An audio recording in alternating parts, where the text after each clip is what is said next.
Fresh finesse my home. Nuisance. Shit, I wear a towel coat. Ain't no need to sport the fancy shit, cause I gotta keep it on the down low. Nuisance. Yo.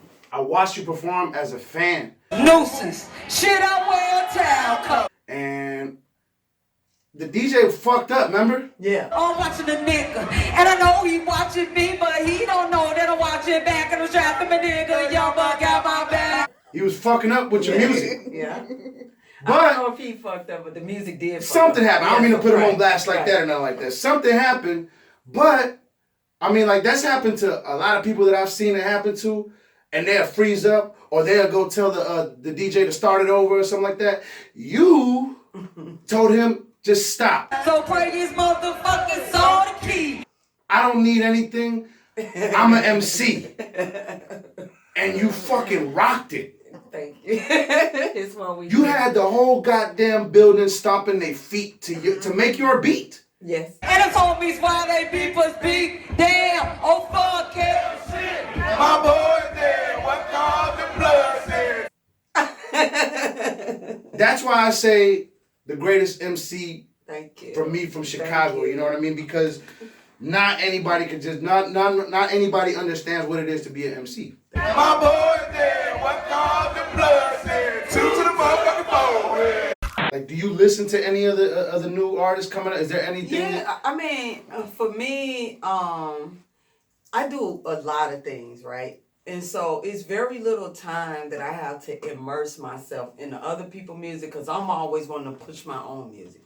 So that's really the reason behind why I don't know about a lot of artists. It's like nothing personal or anything like that. I'm sure I probably came across them because it rang a bell, but I couldn't pull up where it's from. But as far as the ones I know, I love that shit. It's like whether I will buy their CD or not doesn't mean I don't have a respect for them telling their story.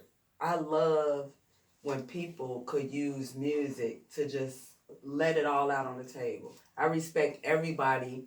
Whether I like what you say on the mic or not, I respect the fact that you on the mic. So that's how I am. I love watching their movement. I mean, it reminded me of me and Psychodrama when we were younger, just doing what we wanted to do. Like, literally, that was the whole song we made about doing what we want to do. Do what you gotta do, nigga. Do what you want to do. Do what you gotta do, nigga. Do what the fuck you want to do. And like, to be able to just live that type of freedom, I wouldn't want to deprive anybody of that. Nobody, even if they like the wackest fucking artist in the world, I wouldn't want to deprive anybody of the freedom that you get when you're behind a microphone. How did you get the name Nuisance? Buck named me. Buck named you. Yeah, I can tell you the exact place we were at. We were hanging out at one of our spots over on Kedzie by the pool hall, and we were sitting in a car, and I told Buck, his name was Young Buck at the time, and I was like, Jeff, I need a name. I was like, I've been trying to think of a name. I said, I just realized I don't have a rap name. He was like, please let me name you Nuisance. I was like, Nuisance? He was like, no, but listen to how it's spelled. And he spelled it like Newsense. I said, like, Nuisance? He was like, yeah, I always wanted to name somebody that. I said, I got it. I want that. That's my name. That's and so ever dope. since then, like, and the rest is history. How did the name Psychodrama come about? Well, a lot of people don't know who Psychodrama is. Let's tell everybody who the fuck Psychodrama is and how that name came about. okay, let's start with the name Psychodrama. Psychodrama came about, it's a two-part story, okay? Like, so Buck, who was Young Buck at the time, he was like the fiercest rapper in Chicago. Yeah, it's all bound in a ballpark of depression. It deep and sway for my blessings to seep it away for the texture to creep in. Please somebody call now. So like, if you wanted to win, you go against that 15-year-old nigga from the West Side, Buck, Young Buck, okay? And so him and Sandman, Jerry Wallace, they did a song together called Psychodrama. And so when me, Buck, and Side was in the studio making like Magic and the Hun You Right, we didn't have a group name. I think I'm ready to get my pimp on. Got that old rat over here. I'm about to get my game and strap on. I'm real blow, drinking on beer. We was like three homies that was just like in the studio rapping because everybody liked the shit we be doing on the street. Right. And so when we was in the studio and we realized we didn't have a name because it was literally time to like mix it, master it, press it up, send it off, and we like, wait, we don't have a name. And so that's when Side just stopped and said, Psychodrama. And we was like, yeah, it wasn't a long drawn out story. We didn't sit around no table figuring it out, scratching off shit. So I said Psychodrama, and it resonated because we already was aware of the Psychodrama song that Buck and Sandman did, and it just fit. We looked at each other like, that fucking works. This is what's good. Psychodrama. Bloodstream. Video team with a triple beam. Yeah. And so the second part is who we are. Psychodrama, we are the very first rap group to give Chicago a sound and a style that was all ours. And we were the very first rap group that opened the doors to make Chicago a competitive city in the urban music market in America. So at first, like, you totally got to leave Chicago. If you want to get on, period, point blank, nothing, nada. Psychodrama came along, kicked in the doors. Now people running to Chicago like, that's what they doing in Chicago? What the fuck? These guys crazy. And so our energy vibrated to like do or die and stuff like that. And that's when Crucial and them start hitting with their own shit. Like Psychodrama, we dropped at the end of 9-4. Crucial came out with that shit in 96. Yeah. It just slapped right on top. You know, it's like back to back. Psychodrama, Do or Die, Twister, Crucial, Triple Darkness, Snipers, Mercenaries. You know what I'm saying? Just back to back to back. And it just from that one energy, it's what made the industry say, oh my God, Chicago could very well be a force to be fucking reckoned with. We need to really watch Chicago. Absolutely. You guys are from the west side of Chicago? Yes, I have lived on the west side of Chicago my entire life. I've been many places. I stayed in a couple of places, but I've lived and resided on the west side of Chicago my entire life. Okay, now living on the west side of Chicago, was it Buck that got you into rapping, or what got you into rapping? It's interesting. I've always been a singer and a writer.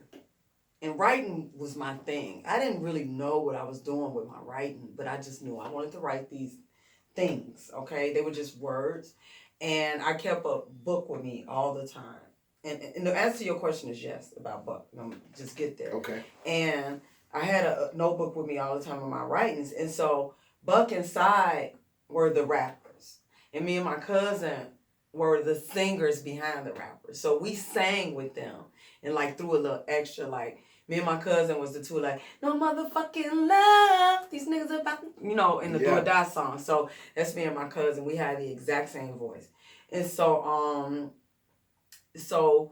fast forward a little bit. So riding around with Buck and Side all the time, feeling the energy. One day I'm running in the store. I leave my notebook there. Like my notebooks, even though I got hundreds of them, they're all fucking do not touch my shit. Yeah. Don't ever pick up some shit I wrote with my hands and open it up like you got some fucking authority. And I've been like that forever. Absolutely. And so, Buck, hard hit, whatever. I run in the store, I come back and he just read my shit with his mouth open. And I'm like going in, what the fuck you doing with my shit? He's like, Lord, what the fuck is this? These raps? I'm like, no, that's just what the fuck. No, you can't excuse. We got into it. He's like, wait a minute. This shit cold. These raps. I was like, no, they not. I just write. He was like, Noose, listen to this. No, he was like, Corinne, listen to this. It's 4 hours, Noose. Listen to this. Like, if you move this over here, it said this like this. That's a rap. I was like, I ain't on that rap shit. That's what I told him. I straight up and down told, but I ain't on that rap shit. That's what y'all do. I just want to help y'all out. You inside. You know what I'm saying? That ain't that's me. I'll sing or whatever. He was like, no, you gotta just try it. And so I'm like, all right, you know what I'm saying? So we sat in the car and like formulated a rap off the shit that was in my notebook. And I was like, damn, that's right. And just from then, I just like always wanted to rap with them. Like, oh, I didn't know I could rap shit. I never even thought about rap. This is something I want to be very clear on. And I know this is a Nuisance interview, but I have to say this. Absolutely. Buck is single-handedly responsible for the Chicago shit. Okay. For Do or Die. Shout out to Buck. For Twister. All that shit. If anybody want to challenge me, I'm fucking ready for it. I think Buck is the greatest MC in His Chicago of all energy, time. the way he took time with every single one of us, including Twister, including like Do or Die, like it was all of us. Not just me. It wasn't just me inside. It was like all of our asses. Like Buck would touch you and it's like some kind of magic will fucking happen in your life. Like it's crazy. Competition can't fuck with us. Because they scared of us. And the industry will never be prepared for us. How do you feel about that? I still feel like that. It's real, ain't it? Yeah, it's still real. It's funny how It's you still wrote real that. to this When'd you write day. that? That's was that Crook? No, that wasn't Cook. That was What the Fuck You Thought. Yes. That was probably 2000. Competition can't fuck with us, cause they're scared of us. And the industry will never be prepared for us. What the fuck you thought? What the fuck you thought? Now it's 2017.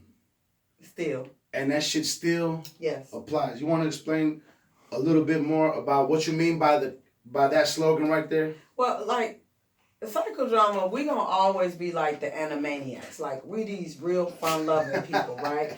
We wacko yak on dot. Like, for real, that our essence, right? And so, we don't think of the people around us as competition. Right. We just don't. That don't even, like, cross our fucking minds. We don't feel threatened by people around us. But it's not the same the other way around. It's just not. And people feel like if we're around, we make it bad for their careers. And so, and that's not just a Chicago thing. That's like all around the board, like, keep them motherfuckers away from here. Chicago is crucial when it comes to distribution in America. Number one economy in America. When Chicago has a surge in music because we're the epicenter of pop culture. People look to Chicago to see what's next, what's hot, what's popping, the new language, all of that. Love Chicago, right?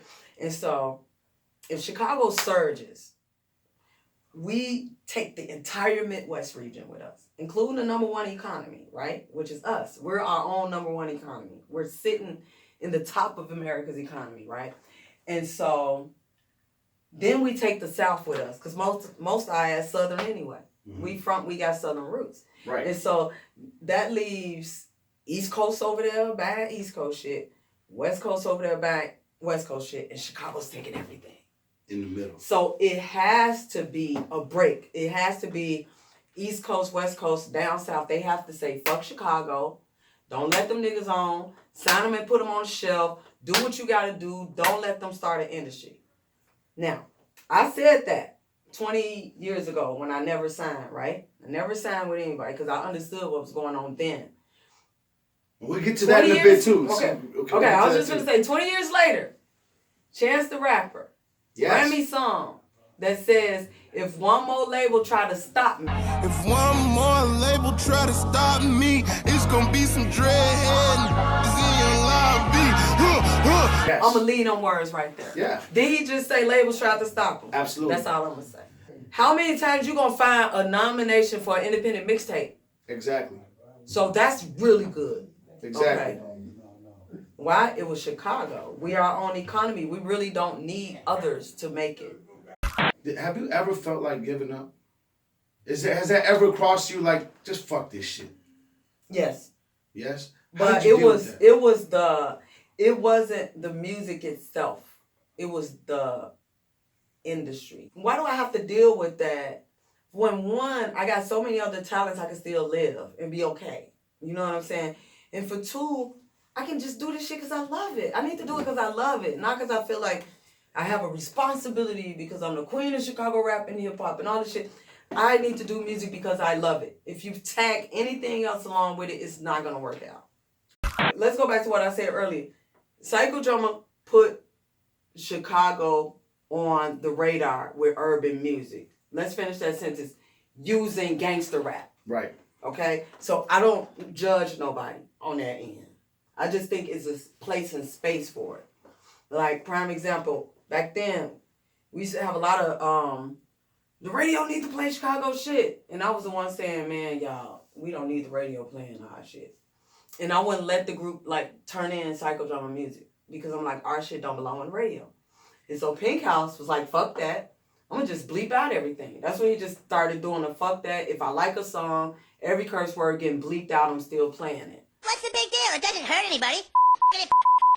And so that's how we ended up on the radio. But it wasn't because we was like, oh, we need to be on the radio with this shit. We knew what we were doing. Right. And we knew that it was meant for a certain audience. We was cognizant enough to know, we were aware enough to know that everybody don't need this. It's not radio shit. So are we going to switch our music up to fit radio? Hell no, because it wouldn't be our music then. Like, if we do a song and it come out and ain't no cursing, fine, radio. But other than that, we the streets, and we gonna stay the streets. And nobody understood that about us. They thought, oh, you need to be doing this and that. If we get in there, they're gonna change who we are. And none of us is prepared to be changed. Like, that's not really how Chicago roll. We don't really, that's why when you don't see a lot of people in Chicago, it's not because they didn't have the opportunity. It's because when they saw the opportunity, they like, nigga, you think I'm finna do that shit? Right. Okay. And so it's just a certain few that'll do it in order to get where they need to be. And I think, back to Kanye, I think he was one of them, and I like the hit he took for the team. I'm gonna always have a grand amount of respect for Kanye. He took one for the team, and out of that beautiful hit came Common and Selena Johnson and GLC and all these other beautiful artists was able to have a spotlight. Even Twista. Yeah, all of them was able to have a spotlight because of something that Kanye did. And as we see him going crazy now, he going crazy because of gateways that he opened up for us. It's a new world, Barack. It's a new world, Jay-Z. You might not like it, but they gotta hear it. Not that long ago, I was watching Vlad TV, and I saw him interview Gangsta Boo. I love Gangsta Boo. I love 3 6 Mafia. Yes. Vlad asked her about this Migos flow. Is it talking about Migos? Yep. He said, 2 Chainz says, this flow came from Drizzy. He got it from Migos. They got it from 3 6. Because, you know, it's funny, and it's all coming together right now because we're talking about how you were like, fuck that, I'm not putting my shit on the radio. Your style, that stutter flow, that, you know what I'm saying? The Migos use that flow, and it's on the radio. Everybody's using that flow now, yes. Right? Now, Gangsta Boo said that flow came from Lord Infamous and Skinny Pimp. Yeah, dude. I will 100% shout out Skinny Pimp, Lord Infamous. For me, growing up in Memphis, first hearing the triplet rap, I would have to say that's from Memphis. If I was to ask you where that flow came from, there is not, and I can be really confident when I say this. There is no good music that don't have an origin some kind of way in Chicago, that Chicago ain't got a foot in. I'm going to just tell you, whether it's an engineer or a producer or a background singer or a vocal coach, some Chicago is in there. Even if it's an influence. You know what I'm saying? We in there. Like, we are soul. We the heart of America. Like, even if you look at the map, if you like stood that bitch up, we right in the heart of America. We in the heart. You can't escape it. Like, so when I hear music nowadays, especially music, rap music, I be happy to hear myself in it. I be happy. I used to, like, when I was going through my evil old lady phase, I used to be mad. But when I came back to my consciousness, I was like, wait a minute. Those are my babies. Like, it's just like a mother being mad, don't hate her kids. Like, they're my babies. Like, it'd have been like, what would have been a travesty is we didn't have that effect. Yes. But we literally had an effect that changed the way global music was. Absolutely. We came from nothing to something, nigga. Hey. I don't try nobody, grip the trick, nobody. Yeah, I'm gonna shout out my man Wolfie. I want to shout out Wolfie because he's the one who he played for us one fucking day. Just my shit so lyrically potent, it's got the ATF scoping, and if I rapped about my dick, the mic will still be smoking. When I grace the podium, crowds be packed like Cineplex sodium, plating for lip to pop off and blow up like sodium. Shot banging would change your life. The way I flow, I wouldn't do the shit that I do if I would have never heard y'all. I'd have been like, yo, 1, 2, 3 right. to the 4. Like, oh, now I can do this. Now I can yeah. flip up, come around, don't even have to rhyme. I could ride the rhythm of this and one, do the ass this time, the bass that time. Yeah. And what's crazy, we didn't know that's what we were doing. We just felt it. It was a psychodrama is a feeling. And I think that's how we resonated through folks, because we more of a feeling than we are like real beings. Like whatever we was doing was resonating through people's soul. Like, wait, what is that? And so, you know, I don't knock nobody that come with the flip, with the none of that, because like, even like I hear Future and the young everybody's, you know, it's 1,000 Youngs. Mm-hmm. And to me, they sound like Lil Sicko Mobs and Chief Keefs. They might have did something different, like, but Chief Keef was with that, yeah, baby. Okay, that's Chicago, dude. Don't think we don't see what you're doing. Shout out to it's always Chicago. Yes. You can't escape it. Like, they think that drill came from down south or something. That shit is coming out of Chicago. Yes. Because if you ask somebody where Chicago, like, where you get that song from? Atlanta. Oh, straight up? Damn. Yeah, but it's the Chicago nigga produced it. It's Chicago. ATL needs to give Chicago a big ass motherfucking thank you letter because of the way we done hooked their ass up. Absolutely. Okay? I want to ask, what was up with the Swab House deal and Psychodrama? When Psychodrama came out, I was a full-grown adult. I had just turned 21. Okay.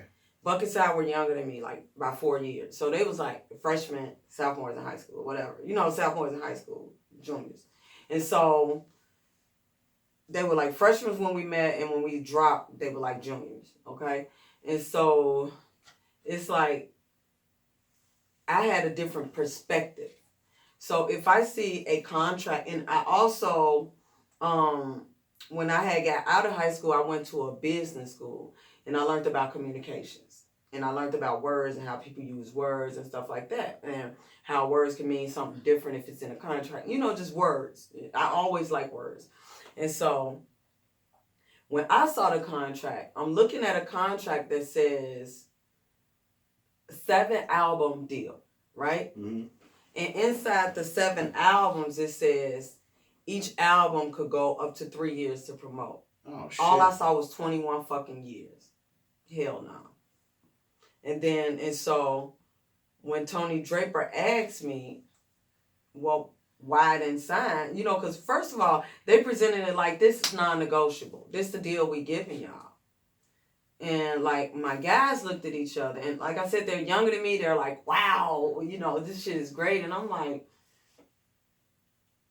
you know what I'm saying? Like, y'all are we looking at the same fucking contract? So that was the beginning of me becoming the problem one.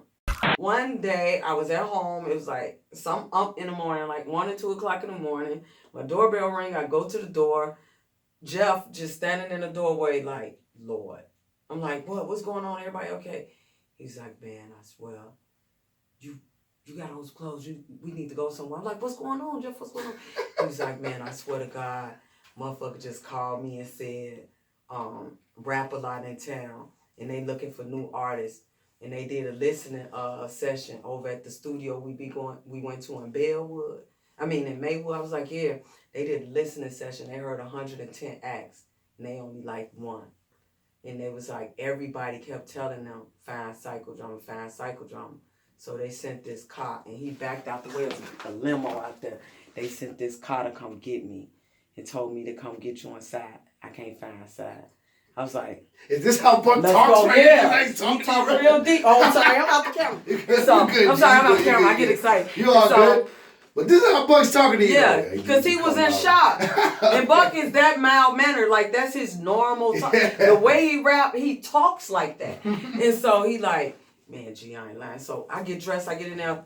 Sure enough, we go there. It's fucking Bushwick Bill and Lil J from Rap A Lot and Mike Dean. You know, all these like big people. And we just told them to play some music. And me and Buck just went back to back for like an hour. They was just sitting there with their mind blown. And next thing you know, we was on a plane to Texas. And the Rap A Lot thing was interesting. We were this close to signing a Rap A Lot, and something happened where we said, fuck that. We ain't signing with them. And then I guess, okay, this what happened. So we had this thing where we would say, if we get on, we bring our people on. That's when we were young and happy. We didn't know any better. And so do or die was our people. And so we went and told, once we were sure that we was going to sign with Rap A Lot, we was like, well, we got this other group. You know what I'm saying? And we had them to fly do or die down there. And they was like, well, we like them, but not as much as y'all. But if they come with y'all, then we just going to take them. And so we left, came back home. I was like, oh, we all finna get a deal. And they doubled back and signed without us. I was watching Drink Champs. You ever heard of Drink Champs? Yes, Nori. Mystical was on there. Absolutely. All the people that he could have named, they said, what's your favorite collab? He said, 8Ball and Psychodrama. Wow. Yeah. Y'all don't be fucking with moi, boy. No limit in swab boy, boy. How did that make you feel? You know what? I wasn't shocked. I know that sounded arrogant, but I wasn't shocked because that's like what we get. Like, it's just who we are. Like, one of my coolest things is like, it's unspoken, but I like to bring it up whenever I can. It's like, even with Kanye West, if you ask Kanye West who his inspirations were, he would start with James Brown. He'd go to Michael Jackson, then he'll bring it home a little bit and say R. Kelly. Then he would say Psychodrama. Well, I gather all of that. It's like, I'm the only girl in that list. Even though he's not saying Nuisance, I'm in Psychodrama. So that means that I'm one of the only females that inspired Kanye West. Who's your favorite female MC? Me. Sweet Juices. And I'm not just saying that because she's Drama Award. Is she drama? Okay. Yeah, I'm saying that because the bitch is bad. Okay. Put the juice on the track. Watch me snatch it like a thief, boy. She is bad. Yeah. On any given day, at any given time, with any given emotion, she gonna set you down. You got top 5 MCs? Who's your top 5 for you? Face, Scarface. Buck of Psychodrama. And it's fair. I can answer that question very fairly. Mm-hmm. My son, King. Yeah. And he's got music out now? No. Okay. But because I hear it, he's just one of my favorites. How old is he? He's 17. The one in there, my son in there. And, damn, he's big dude. Yeah, right, okay. He's tall as shit, right? Yeah, he's 17. That's okay. My son. And so you got King at number 3? Yeah. Okay. Yeah. And everything else is just a free fall. I just love music. Like, but if I could name my 2 favorite rap albums of all time, and it can't be biased because I've heard a lot of great music, but my second favorite was Crucial Conflict, Final Tick. Okay. That was Creative Genius. And my number 1 was Triple Darkness. I thought you were going to say Adrenaline Rush. My number 1 was Triple Darkness, they Last Days album. If people haven't heard Triple Darkness Last Days album, they just fucking missed out on like one of the best rap. It's so well-rounded and so focused and intentional, and every song has a different meaning and they stick to the meaning, and they personality. It's just crazy. I love that album. It's hands down my favorite album. Who's your favorite producer of all time? Legendary Traxter.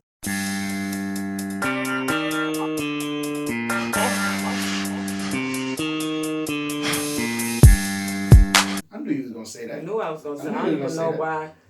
Because I want them to know. Yeah. Because I want everybody up there to know. Okay. Legendary Traxter. Legendary Traxter. Is it another camera? Legendary Traxter. Hidden camera. Legendary Traxter. How you feel about the Cubs finally winning the fucking World Series? Oh my gosh, I was so happy that day. The Cubs winning the World Series! My friend, whose father was a diehard Cubs fan to the day he died, out of all the people that invited me, my friend, it was his father's birthday. And so he was like, if the Cubs win on my father's birthday, this would be the greatest moment. So I chose to go with him. And we were downtown, and when they won, we just motherfucker partied in the streets all night. It was so much fun. So I am very happy about the Cubs win. Anybody in Chicago get a win, I'm down with they win. Like, I don't even care how you win. You from Chicago, you win, and I'm with it. I'm not White Sox. No. Oh. So you don't fuck with the Sox? They boring as hell. I salute. I clap for them if they win. But I'm not going in that boring ass ballpark. Contact me at Nuisance Forever. That's NEWSENSE, the number 4 and the word ever. Pretty much everywhere. That's me on Facebook. That's me on YouTube. That's me on the Gram, the Tweet, the SoundCloud. Yep, Nuisance Forever. I'm everywhere and I'm forever. So you can find me there. And you can get some of my old music. You can get my new shit because I can. Bam. And it's really my brand. Like, because, you know, being like, here's something important. Being like in my 40s, and I ain't got to prove no more, I'm still 5, right? Being in my 40s and 5, people would ask, like, your age got something to do, and like, why are you dropping an album? Why are you doing this? Bitch, because I fucking can. What you mean? Fuck you mean? That's like my answer to everything. Why you do this? Why you do? Because I can. Nuisance, we love you. Queen of Chicago. Shout out to my Zion Vice Lord. Hey, Walk Keegan, ain't nobody mad. Like you saying, got on Jackson, Washington. Yeah, I know a little something. Yeah, there you go. I know a little something. Can you bless us with a little flow? Lord, have mercy. I'm so thirsty. I want it right now. I'm gonna get it like how? I'm gonna get it lights out on a bitch of Chi-Town. Only thing a nigga could say is like, wow, she's so cold. I see why she your queen. You heard what she said? The bitch so bold. Damn, Nuisance, you ain't even got to kill him like that. The fuck if I did. Any other way is forbidden. I scream war life. I got standards I stand on. I keep them bands on. Hell yeah, I'm hands on. And keep it juking like a motherfucking dance song. Come at a wrong gone, get your ambulance on. A little siren rearing in the background. You don't want to be the reason for that sound. You ain't about that life. Back down. That crown been man, you ass out. Check this out. It's only one way it's gonna go, and that's mine, you dig? You should have been checked long as it took me. Now you out of your time, you dig? You don't run shit, and the real niggas know it. May as well stop lying and shit. What you talking about, Willis? If it ain't this bitch, Chi-Town ain't trying to hear it. But I never knock hoes for trying to get it. R. Kelly bumping grinding with it. I'm just saying that I'm the shittest. In your best interest of mind, your business. You right, I'm ignorant. I'm admitting it. I ain't fixing shit. But guess what, bitch? I am getting it so ridiculous, and you're not. Fresh Finesse Mahone and Freedom Gates Productions and New Line Media in this motherfucker.